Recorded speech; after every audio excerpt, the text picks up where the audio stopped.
Son las 8 de la mañana, las 7 en Canarias.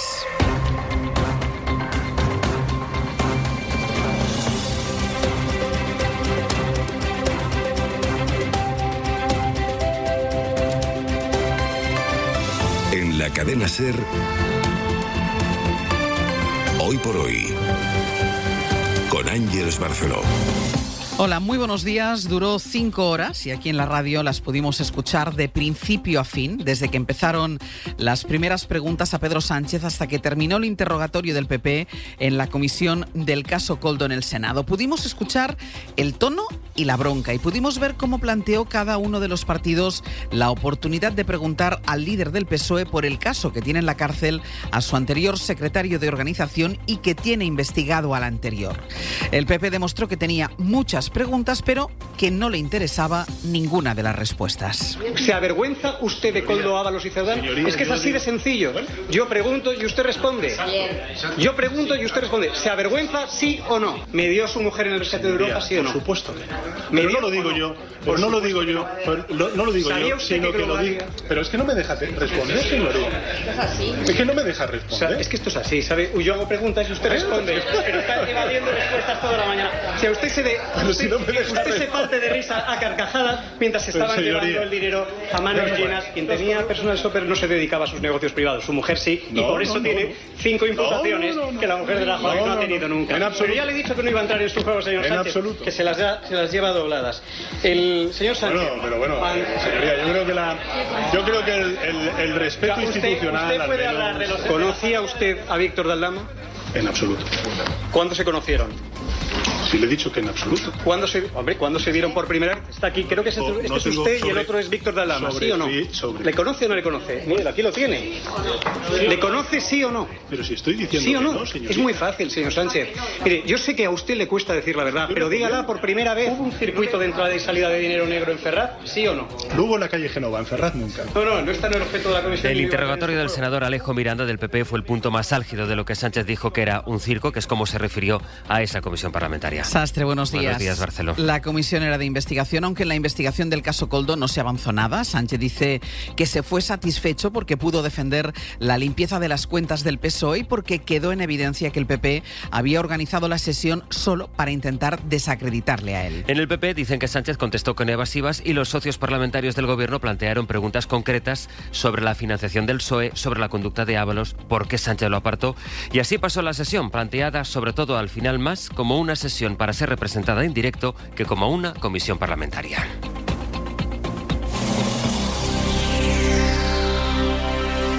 ¿Ha trabajado la señora Leire Díez o realizó algún tipo de encargo para el Partido Socialista? Mire, señoría, que me conste a mí, desde luego que no. Que me conste a mí, desde luego que no. Yo no conozco ni he tenido relación con el señor... ¿Han estado nunca reunidos? No he estado en absoluto reunido con... ¿Nunca se han reunido en Ferraz? Si eran estas personas los que le acompañaban, Koldo Santos y José Luis Ábalos. ¿De verdad, señoría? Sí. ¿De verdad, señoría? Sí. Vamos a estarnos toda la mañana hablando de quién iba en el periodo o no. No, toda la mañana no, solo un poquito. Pues, señoría, depende del día. Me alegro que se lo esté pasando bien, porque la verdad es que... No es que me lo pase bien, es que me parece una pérdida de tiempo. ¿Usted ha recibido alguna vez un pago en efectivo en sobres en el Partido Socialista en Ferraz? El Partido Socialista tiene una financiación absolutamente legal. Señor Sánchez, yo creo que la pregunta es muy concreta, la del señor Caballero. Me va a permitir que agradezca la imparcialidad del presidente de esta comisión. Es un sarcasmo. Y en segundo lugar... Señor Sánchez, no va a discutir conmigo. El protagonista hoy es usted. Aquí parece que el sentido común en esta comisión de difamación no funciona. Señor Sánchez, de guardar el respeto a los senadores. Yo creo que este Senado se merece un respeto. Ni es de difamación. Bueno, yo creo que esto es un circo más que...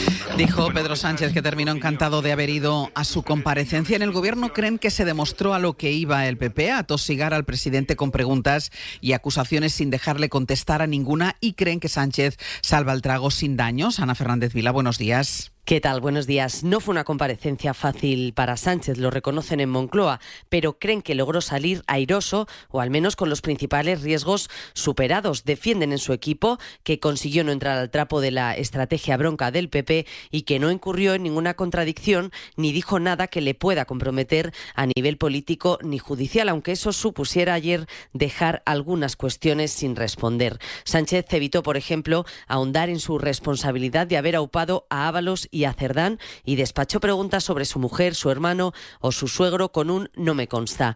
En Moncloa asumen que el PP se va a agarrar a eso para tratar de mantener viva su cruzada, pero defienden fuentes gubernamentales que lo hizo por prudencia, que era peor tropezar y que sus palabras se pudieran tergiversar, y creen que si algo les ayudó fue precisamente la estrategia equivocada, dicen, del PP de no dejarle hablar. Era una estrategia deliberada del Partido Popular porque fue así desde el primer minuto del interrogatorio.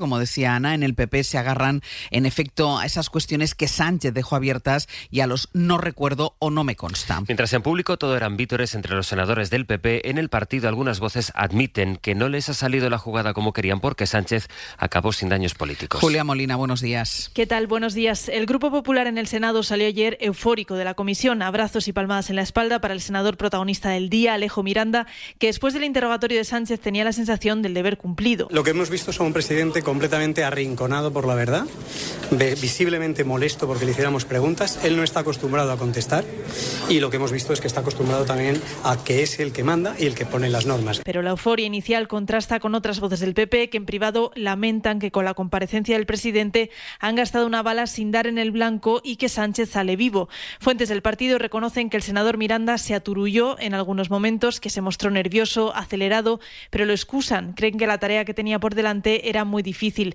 enfrentarse a alguien que consideran se burla de todo. Asumen que las expectativas son malas, compañeras de viaje, pero en Génova defienden que han conseguido algunos de sus objetivos. Uno es retratar a Sánchez con sus evasivas y otro conseguir la fotografía del presidente del Gobierno de España respondiendo a preguntas sobre corrupción. Me hago cargo del día de ayer, que no dejo de pensar en ello y que lo que significa el día de ayer, lo que han significado estos días, que tenía y tengo previsto recibir a víctimas precisamente estos días. Hoy mismo recibo una familia y permítame que haga una reflexión un poco más allá después de haber reflexionado con ellas, después de haber hablado con las víctimas que tenía y que tengo previstas incluso en el día de hoy. Y habrá una comparecencia en los próximos días sobre esta cuestión.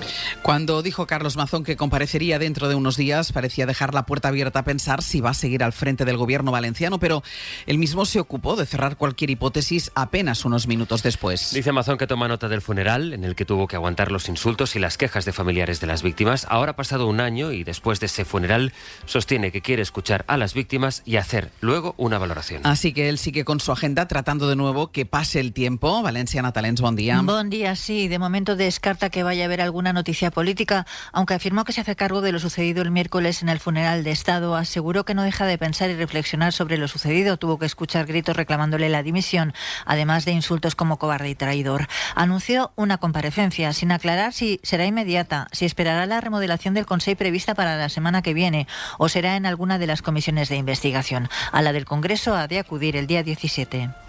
Desarrollar, de detallar mejor lo que ha significado el día de ayer, sobre el que evidentemente no dejamos de reflexionar y de pensar, porque nos llega al corazón. Esto es lo que les quiero decir. No hay ninguna noticia política, no hay ninguna previsión política más allá de lo que les acabo de decir. Pero ayer le pidieron las víctimas dimitir, ayer se lo dijeron aquí en este edificio. Ya está. Yo creo que ya se ha vuelto a entender. ¿Se refiere a las comisiones de investigación? ¿A qué se refiere? Habrá comparecencia y habrá comisiones de investigación. Carlos Mazón mantiene su agenda. Esta mañana se reúne en Alicante con la dirección de la Consellería de Industria. Ana, gracias. De nada. Fuentes cercanas a Salomé Prada se han contado a nuestros compañeros de Radio Castellón que la exconsellera, que está imputada, espera que el lunes que viene Maribel Vilaplana le diga a la jueza toda la verdad cuando comparezca ante ella. Hace unos días, también desde el entorno de esta exconsejera, dejaron ir que quieren que se sepa toda la verdad, incluido dónde estaba Mazón en las horas más críticas. Anoche estuvo en la COPE Miguel Tellado, el secretario general del PP, que es uno de los principales apoyos que tiene todavía, ahora lo escucharán, Mazón en Génova. Yo creo que no ha llegado el momento de tomar esa decisión y que cuando llegue lo comunicaremos con el máximo respeto a los valencianos. Y es que yo comprendo su frustración y que tienen desde luego derecho a expresarla como cada uno considere contra los políticos si consideran que no se ha estado a la altura. pero yo creo que ha habido dos comportamientos muy distintos. Desde luego la Generalitat Valenciana se han asumido responsabilidades y desde luego lo que no ha hecho Carlos Mazón es salir corriendo como han hecho otros. Y creo que eso le honra. En Andalucía, la Junta trata de contener la crisis de los cribados de cáncer. Ahora el consejero de Sanidad ha negado que hubiera una orden para dejar de informar a las pacientes que tenían un pronóstico sospechoso, pero eso no es lo que dice la Asociación de Mujeres Amama Sevilla. Jaime Navarro, buenos días. Buenos días, Ángel. Sí, la presidenta de Amama ha asegurado que Antonio Sanz, consejero de Sanidad, le reconoció en la reunión mantenida el pasado miércoles que existió una orden verbal de los jefes de servicio del Hospital Virgen del Rocío de Sevilla para que los centros donde se realizaban las mamografías dejaran de avisar por teléfono o por carta a las pacientes con resultados dudosos. Según ha explicado, esa fue la respuesta de Sanz a la pregunta de Ángela Claverol sobre en qué punto se rompió el circuito que provocó que miles de mujeres quedaran sin seguimiento. Él dice que fueron los jefes de servicio los que decidieron no hacer esas llamadas porque entendieron que había una empresa. Cuando yo le pregunto por esa empresa, me dicen que no hay una empresa, que hay una serie de personas, grupos de trabajo. Bueno, la verdad es que debo ser muy torpe porque no me enteré. Las representantes de la asociación se reunieron también con la ministra de Sanidad, Mónica García, que exige explicaciones al gobierno andaluz por lo que califica como negligencia en el programa de cribado del cáncer de mama. El Día de Todos los Santos llegará mañana con agua en el noroeste del país, Jordi. Será hoy y mañana cuando en Galicia, sur de Asturias, norte y oeste de Castilla y León, así como al norte de la provincia de Cáceres, la lluvia irá cayendo a ratos con intensidad y persistencia. En la mayor parte del país, tanto hoy como durante el fin de semana, veremos muchas nubes, pero apenas dejarán algunas gotas, y la excepción en el Mediterráneo, donde sobre todo hoy y mañana va a hacer mucho sol, con máximas de más de 25 grados. ¿Quieres ser jueza? ¿Te gustaría ser fiscal? Con las becas SERE tienes la oportunidad de cumplir tus sueños sin importar quién seas ni de dónde vengas, solo tu esfuerzo y vocación. Entra en becasere.es e infórmate de cómo solicitar tu beca para preparar estas oposiciones. Porque con las becas SERE, lo que quieras ser, serás. Ministerio de la Presidencia, Justicia y Relaciones con las Cortes, Gobierno de España. Toda esta semana ahorrar el doble con Lidl Plus vale la pena. Pizzas gourmet sin Lidl Plus ahorras un 15% y con Lidl Plus un 30%. Y un kilo de bananas sin Lidl Plus ahorras un 13% y con Lidl Plus un 26%. El doble. No aplicable en Canarias. Lidl, vale la pena. La eficiencia es fácil si es Daikin. ¿De verdad me dices que podría vivir mucho más a gusto mientras reduzco lo que gasto en calefacción? Si es Daikin, sí. La eficiencia es fácil. Solo los equipos de aerotermia Daikin te ofrecen calefacción, aire acondicionado y agua caliente con el máximo ahorro. Con aerotermia de Daikin, la eficiencia es fácil. Buenos días. En el sorteo del cupón diario celebrado ayer, el número premiado ha sido 50.531, serie 46. Hoy, como cada día, hay un vendedor muy cerca de ti repartiendo ilusión. 11. Ahora y siempre, bien jugado. En la cadena SER, hoy por hoy, con Ángeles Barceló.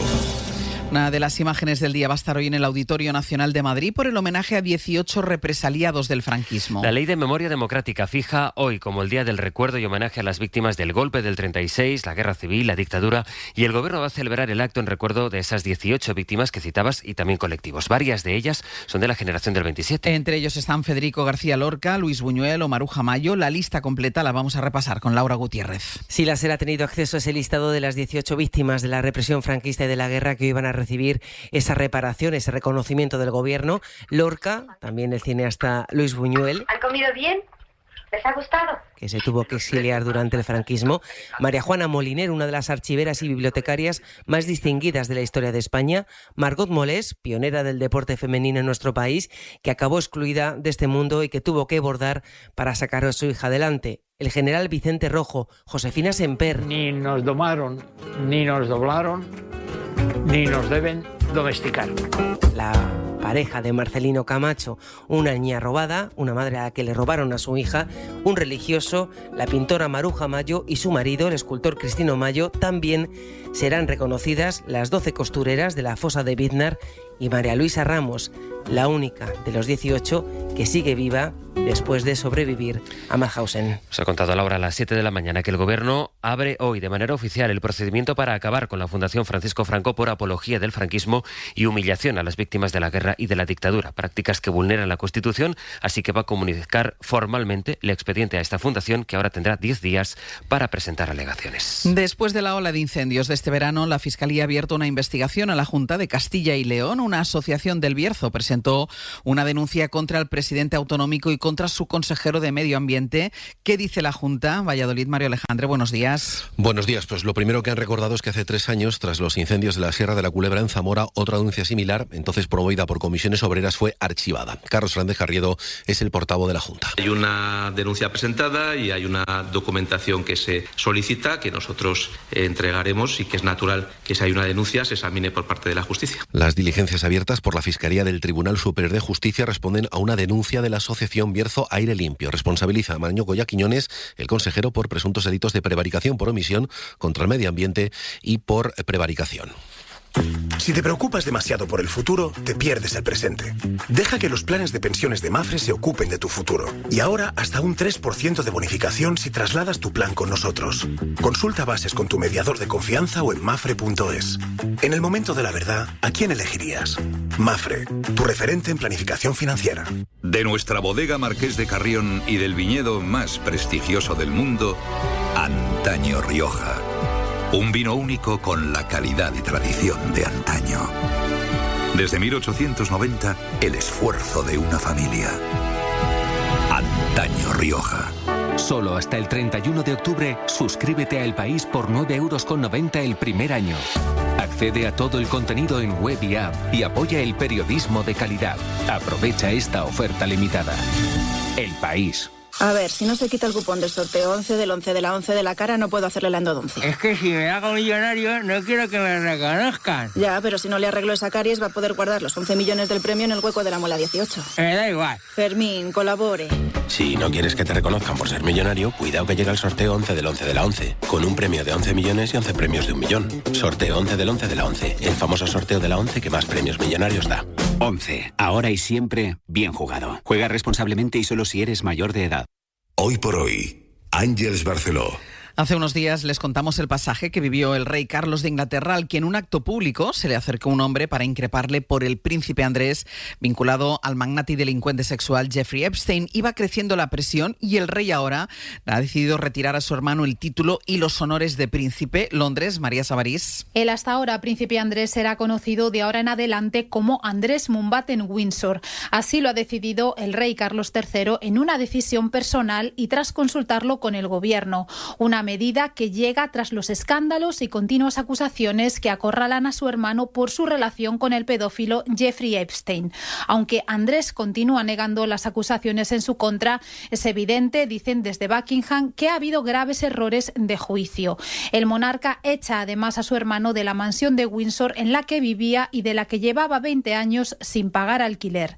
En el comunicado oficial, Carlos III ha querido puntualizar que tanto él como la reina siempre estarán del lado de las víctimas de cualquier forma de abuso. Según fuentes de Palacio, Andrés no se ha opuesto a esta decisión. Sus hijas, las princesas Beatriz y Eugenia, seguirán manteniendo sus títulos reales. Una de las cosas que ha pasado esta semana en Europa es que la extrema derecha ha perdido fuerza en los Países Bajos, donde ha empatado en las elecciones con los liberales progresistas. Los partidos se dan ahora unos días antes de sentarse a negociar cómo va a ser el próximo gobierno. Corresponsal Enrique García Pozo, buenos días. Buenos días. Rob Jetten mira a su izquierda y a su derecha para formar un gobierno de coalición. Es la única fórmula para la gobernabilidad de un país que está acostumbrado a las coaliciones. Los resultados antojan dos opciones: o un gobierno de centro liderado por Jetten o un gobierno escorado a la derecha pilotado por Wilders, aunque este escenario se da prácticamente por descartado, por el veto de otras formaciones a pactar con el candidato ultra. Así que está claro que el liderazgo para formar el nuevo ejecutivo recaerá en Jetten, la sorpresa de estas elecciones. Pero ese liderazgo no será inmediato. Primero tiene que estar claro qué partido ha quedado en primera posición, porque será ese partido el que inicie la ronda de contactos. Y de momento mantienen prácticamente un empate técnico en número de votos. Por eso el presidente del Parlamento ha anunciado que pospone hasta el martes el inicio de la ronda de consultas para formar el nuevo ejecutivo, aunque Jetten ya se ve como primer ministro, que ayer pedía formar un gobierno estable e instaba al resto de partidos a no mirar solo por sus propios intereses. Y además las las compañías eléctricas, que son las propietarias de la central de Almaraz, han pedido ya al Gobierno una prórroga para la planta. Era la previsión que se esperaba que se confirmara y se confirmó efectivamente ayer. Proponen que no cierre en 2028, sino 2 años después. Ahora, por tanto, va a tener que decidir el Gobierno si es que antes da su aval técnico el Consejo de Seguridad Nuclear. Y en 10 minutos el abierto. Mañana compartimos el análisis con Berna González Harbour, Ignacio Escolar y Eduardo Madina. Llegamos a las 8:20 de la mañana, las 7:20 en Canarias.